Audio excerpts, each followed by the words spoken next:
Hi friends, కథ కోసం wait చేస్తున్నారా? అమ్మమ్మ కూడా అందుకే వచ్చింది మీకు కథ చెప్పడానికి.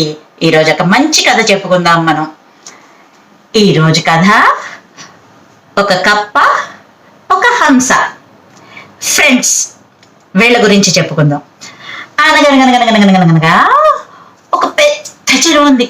ఆ చెరువులో బోల్డ్ కప్పలు ఉన్నాయి. అవన్నీ చక్కగా ఆడుకుంటున్నాయి. అందులో ఒక చిన్ని కప్పు ఉంది. అది చాలా అల్లరిదనమాట. అస్తమానం ఈ గట్టు మీదకి, ఆ రాయి మీదకి, ఆ చెరువులోకి బుడంగు బుడంగు బుడంగు బుడంగు బుడంగు బుడంగు అనుకుంటూ గెంతులేస్తూ ఆడుకుంటుంటే దూరం నుంచి ఒక హంస చూసింది. రోజు ఇది ఇంత సంతోషంగా ఆడుకుంటుంటే ఆ హంస రోజు వచ్చి చూసి ఎంజాయ్ చేస్తూ ఉండేది. కొంతకాలానికి కప్ప కూడా గమనించి ఇది నన్ను రోజు గమనిస్తోంది అని చెప్పి మాట కలిపింది. ఇద్దరు మాట్లాడుకున్నారు, ఫ్రెండ్స్ అయ్యారు. సో రోజు కబుర్లు చెప్పుకోవడం కూడా ఇద్దరికి అలవాటైంది. ఒకరోజు ఇలా ఇద్దరు కబుర్లు చెప్పుకుంటుంటే వెనక మాటను ఒక వేటగాడు వచ్చి ఒక వల వేసి హంస మీద గమ్మును పట్టేసుకున్నాడు. పాపం హంస గిలగిలా కొట్టుకుంది. ఎవరైనా రక్షిస్తే బాగుండును, వేటగాడి చేతిలో చిక్కిపోయాను నేను అని చెప్పి బాధపడింది. అప్పుడు కప్ప ఫ్రెండ్ కదా, రక్షిద్దామని వేటగాడితో మాట్లాడింది. వేటగాడ హంసను వదిలిపెట్టు ప్లీజ్, అది నా స్నేహితుడు అని చెప్పింది. వేటగాడు అన్నాడు, అయ్యో అలా హంసను వదిలిపెట్టేస్తే ఎలాగా?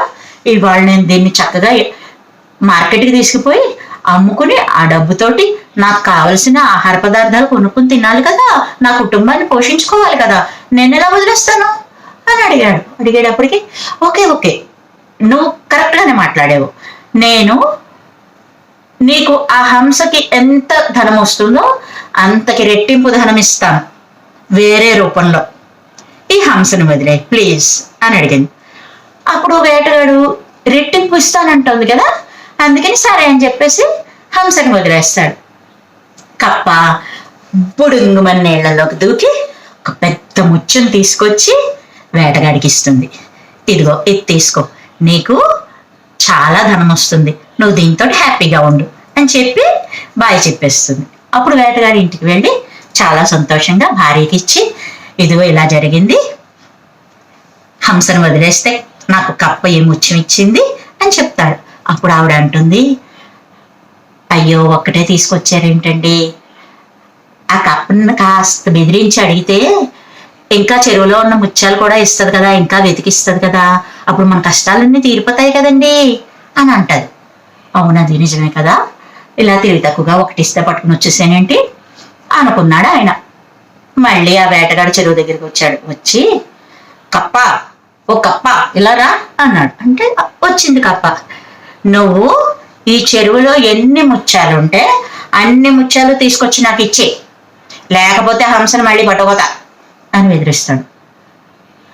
అంటే అప్పుడు కప్ప ఆలోచించింది, ఓకే నీకు చెరువులో ఉన్న ముత్యాలు అన్నీ కావాలా అని చెప్పి, ఏది నేను ఇందాక ఇచ్చిన ముత్యం ఏది, ఇంచుమించులో అలాంటి ముత్యాలు ఏరుకుని రావాలి కదా, అందుకని ఏది ఒకసారి నాకు ఇయ్యి అని అంటుంది. సరేనంటే కప్ప చేతిలో పెడతాడు ఆ ముత్యం.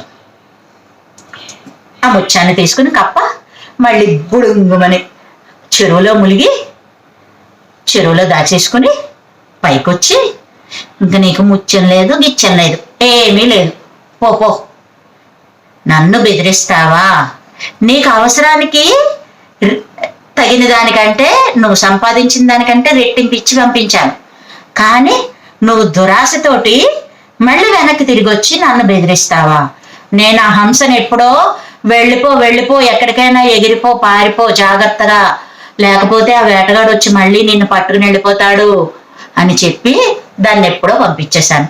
ఇప్పుడు నువ్వు ఎవరిని ఏమీ చేయలేవు, పో నీకు ఒక్క ముత్యం కూడా లేదు అని చెప్పేసి బుడుంగని నీళ్ళలో మునిగిపోయింది.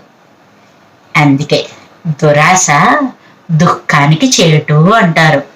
అత్యాశ పనికిరాదు, ఉన్నదాంతో సంతృప్తిగా జీవించాలి. ఇదేనర్రా ఈ కథ. బాగుందా?